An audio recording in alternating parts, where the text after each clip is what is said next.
Anda kembali di Kompas Petang, Saudara. Mantan Sekretaris Kementerian BUMN Said Didu hari ini tak memenuhi panggilan polisi terkait kasus dugaan pencemaran nama baik terhadap Menko Kemaritiman dan Investasi Luhut Binsar Panjaitan. Kuasa hukum Said Didu hari ini mendatangi Bareskrim Polri untuk menyampaikan ketidakhadiran kliennya atas panggilan polisi sebagai saksi. Alasan Said Didu tak hadir pemanggilan karena adanya pemberlakuan PSBB. Panggilan terhadap Said Didu sebelumnya dilayangkan polisi pada tanggal 28 April 2020. Laporan dugaan pencemaran nama baik terhadap Menko Kemaritiman dan Investasi Luhut Binsar Panjaitan terkait pernyataan Said Didu di kanal YouTube. Kuasa hukum Said Didu menyatakan tidak akan meminta maaf kepada Luhut Binsar Panjaitan. Dari Bapak Presiden. Menteri Koordinator Bidang Kemaritiman dan Investasi Luhut Binsar Panjaitan melaporkan mantan Sekretaris Kementerian BUMN Said Didu ke polisi karena diduga melakukan pencemaran nama baik. Kita berbincang dengan kuasa hukum Luhut Binsar Panjaitan Patra Zen dan kuasa hukum Said Didu Teuku Nasrullah. Bung Patra dan Pak Teuku Nasrullah, selamat bergabung di Kompas Petang. Saya ke Pak Nasrullah dulu untuk bisa klarifikasi tadi. Alasannya karena PSBB. Bukankah PSBB itu kan nggak apa-apa, pakai masker, bawa hand sanitizer, datang ke kantor polisi, kan itu sudah sesuai dengan protokol COVID-19, Pak Teuku? Menurut, terima kasih, bahwa PSBB itu kan meminta kita bekerja di rumah dan stay at home. Kecuali terhadap hal-hal yang sangat darurat dan sangat penting. Surat tadi adalah mengkonfirmasi tentang kebijakan pemerintah tentang PSBB. Nah, kemudian kan ada social distancing dan physical distancing.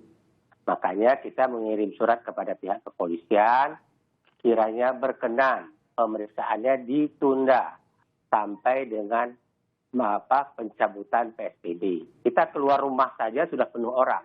Nah, coba lihat tadi di Bareskrim, di Mabes Polri. Ya, begitu banyak orang berkumpul hanya untuk menunggu kehadiran Said Didu. Itu saja sudah perkumpulan orang loh. Teman-teman media juga berkumpul di sana. Ya, kami ingin mantau itu. Bung Patra, itu alasannya tadi nggak memenuhi panggilan dari polisi. Bung Patra, Anda melihat ini berdasar hukumkah untuk tidak memenuhi panggilan berdasar atas laporan Pak Luhut? Sebentar, Mbak, saya koreksi dulu. Bukan tidak memenuhi panggilan. Oh. Kita siap memenuhi panggilan. Setelah tapi PSBB kita selesai. Minta penundaan. Meminta penundaan. Oke, silakan Bung Patra. Terima kasih Mbak Christian ya. Jadi laporan polisi yang dibuat ini ya, itu sebenarnya ada 2 delik. Ya, pertama delik aduan kelah delik terkait dengan penghinaan, menyerang martabat, harkat, kehormatan, dugaan ya. Yang kedua dugaan tentang penyebaran berita bohong. Kalau penyebaran berita bohong ini adalah delik biasa. Nah, jadi ada 2 yang dilaporkan. Nah, apa yang dilaporkan itu? Yang dilaporkan itu adalah video viral yang berdurasi 20 menit, 22 menit, 45 detik di YouTube. Ya, kalau dilihat sekarang sudah ditonton lebih kurang 187.000 kali. Ya. Nah, apa yang dilaporkan? Yang pertama adalah yang subtitlenya MSD. Luhut hanya pikirkan bla bla bla, itu satu. Yang kedua terkait dengan pernyataan-pernyataan yang bohong. Pada menit 4.39, menit 7.59, menit 10.24 dan seterusnya. Ada 5 pernyataan atau 5 kalimat dalam video yang berdurasi 22 menit 45 detik itu. Jadi yang kita laporkan bukan kritiknya, bukan. Nggak ada. Boleh sore ini juga Pak Said Didu atau kuasanya boleh mengkritik. Bung Yang Patra. kita laporkan adalah ya, ada detik-detik, ada menit-menit yang kami nilai, inilah makanya dugaan ya, sekali lagi dugaan. Permuatan penghinaan dan dugaan terkait dengan penyebaran kabar bohong. Ada 2 undang-undang, KUH Pidana dan juga Undang-Undang ITE.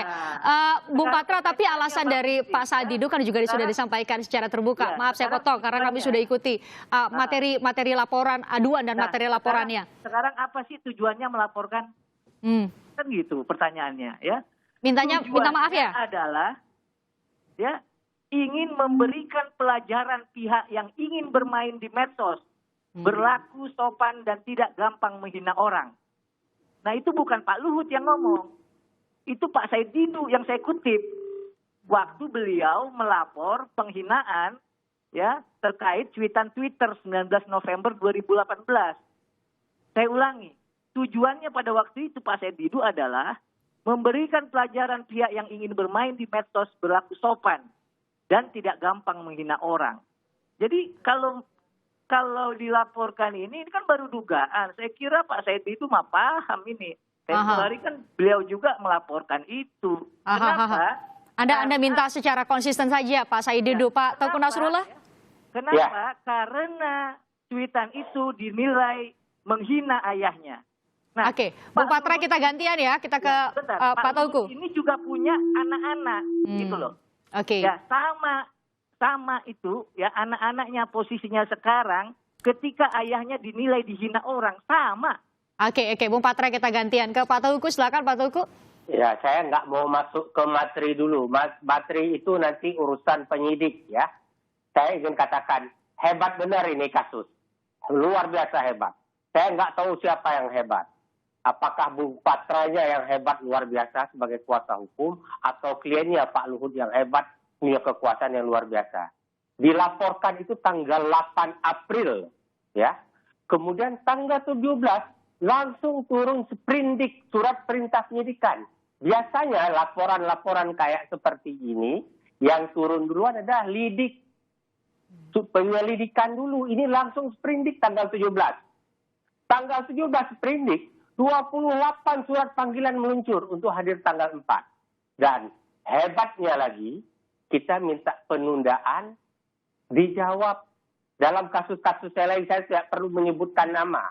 Yang sudah ada laporan polisi, ya.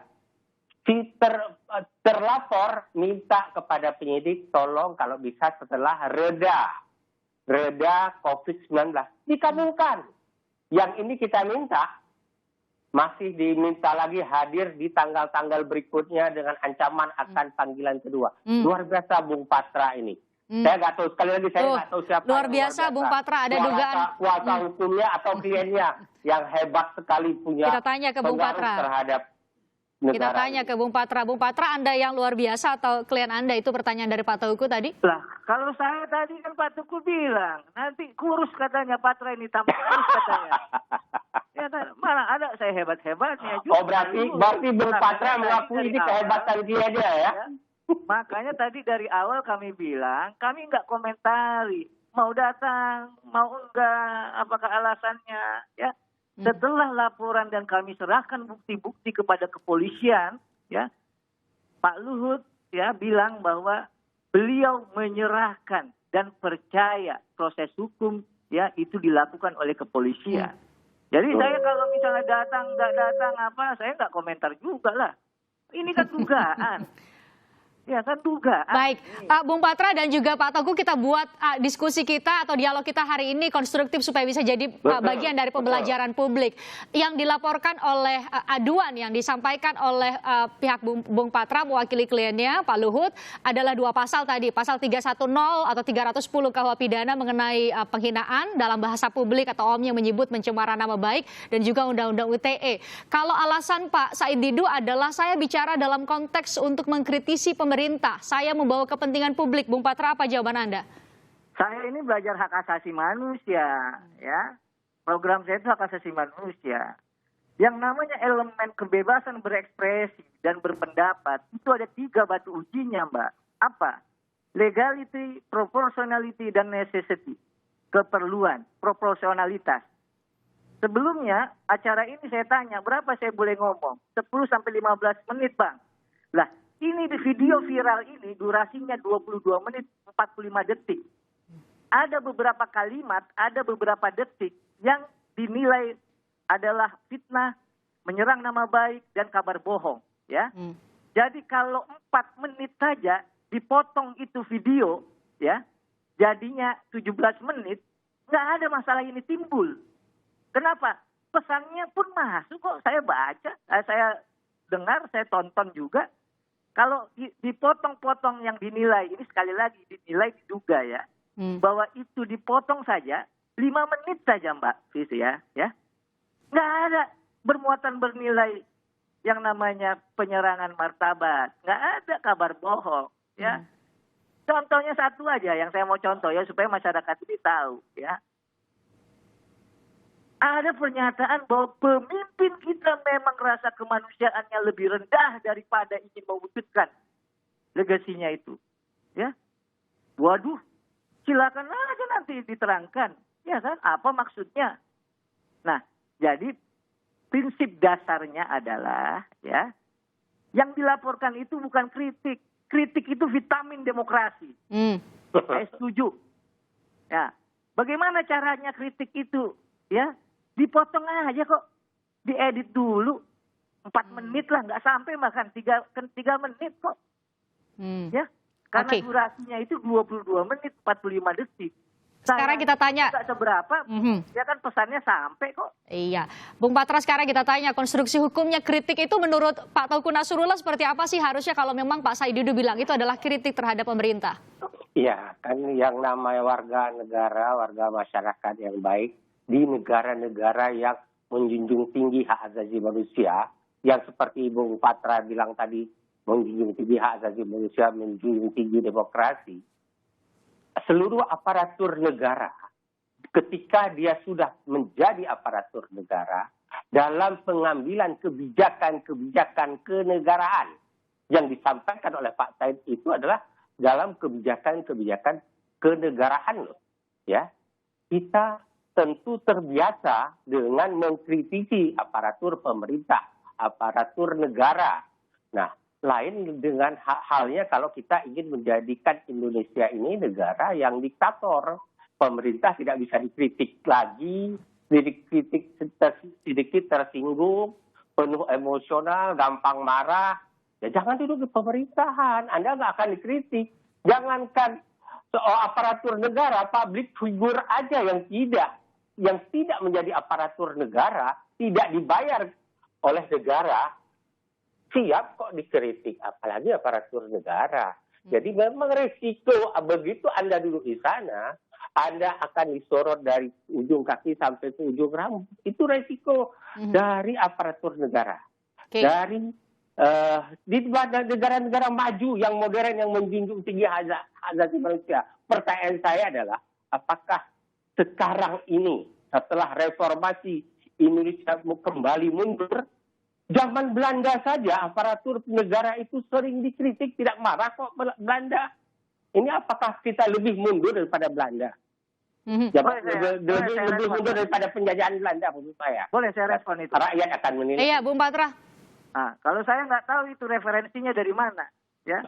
Coba baca yang namanya ya artikel, salah satunya misalnya adalah artikel 19, ya, NGO yang terpandang, yang terhormat, yang memperjuangkan freedom of expression dan freedom to know, ya. Yang namanya manusia, mau dia pejabat mau enggak, ya, ketika yang namanya sudah masuk dalam delik pidana, silakan buktikan. Tapi jangan bilang bahwa kalau pejabat boleh dihina semaunya, dimaki. Itu bukan hak asasi manusia yang saya pelajari. Belanda untuk menjaga yang namanya kehormatan, misalnya kepala negara ataupun negara pimpinan negara sahabat, sampai saat ini masih mempidana orang yang mengolok-olok pimpinan, ya, atau kepala negara. Kenapa? Karena mereka Belanda sampai sekarang membedakan antara kritik dan juga antara yang namanya penghinaan. Jadi sekali lagi, kalau referensi yang saya pelajari ya terkait dengan hak asasi manusia, misalnya ya Special Rapporteur on Right to Freedom ya of Expression, dia tidak membedakan. Jadi jangan seakan-akan kalau dia pejabat negara boleh dihina. Oh kalau begitu dalam hak asasi manusia kalau dia pejabat negara boleh disiksa. Itu referensi mana itu? Oke, Bung Patra, ini dua-duanya lawyer, bagus kalau ditanya supaya publik juga tahu. Apa bedanya sih kritik dengan penghinaan? Apa bedanya kritik dengan penghinaan? Saya beri kesempatan ke keduanya, Bung Patra. Kritik terhadap pemerintah dan penghinaan terhadap pejabat negara. kita jangan pemerintah dulu. R. Susilo bilang, Mbak, ya, yang namanya penghinaan itu adalah ya, itu merendahkan martabat seseorang. Apa maksudnya? Seseorang yang dihina itu menjadi malu. Dan itu bukan hanya terkait dengan perbuatan yang sebenarnya jahat. Perkara biasa saja misalnya, kuli kau ini, kuli, dasar kuli. Ya kuli ini nggak ada yang namanya istilahnya tidak pidana. Tapi karena untuk meremehkan, harta martabatnya diinjak, dan dia dipermalukan di depan umum, ya itu dinamakan yang namanya apa? Menghina. Siapa yang bilang? Bukan Patra, bukunya R. Susilo itu. Di pasal 310 KUH Pidana. Sekarang ke Pak Teuku deh, gantian. Sekarang kabar bohong apa? Kabar bohong juga begitu. Kabar bohong itu maksudnya adalah dia menyebarkan berita yang tidak benar. Apa berita tidak benar itu? Berita kosong. Apa berita kosong itu? Berita termasuk yang dilebih-lebihkan. Siapa yang bilang? Ini Patra udah mulai kayak penguasa juga ini, nggak mau berhenti bicara. Oke, gantian. Ya? Bung Patra sudah selesai? Oke, Bung Patra sudah selesai. Saya ke Pak Teuku Nasrullah. Pertanyaan saya juga sederhana. Ini orang awam yang nanya. Sederhana sekali. Apa bedanya kritik terhadap pemerintah dan juga penghinaan terhadap pejabat negara? Lihat saja konteks dia bicara. Sedang berbicara terkait pribadi atau terkait kebijakan di bidang kenegaraannya. Pada saat Pak Said Didu berbicara, apakah sedang berbicara pribadi kepada seseorang menceritakan A sampai Z atau dalam kegiatan kepemerintahannya? Nah, saat itu yang sedang dibahas topiknya adalah terkait kebijakan pemerintah dalam menghadapi COVID-19 ini. Ya, jangan hanya fokus kepada hitungan matematik keekonomian toh, tapi nyawa manusia hilang. Disitulah semangat Pak Said Didu mengkritisi semua aparatur negara. Salah satunya yang dikritik adalah Pak Luhut.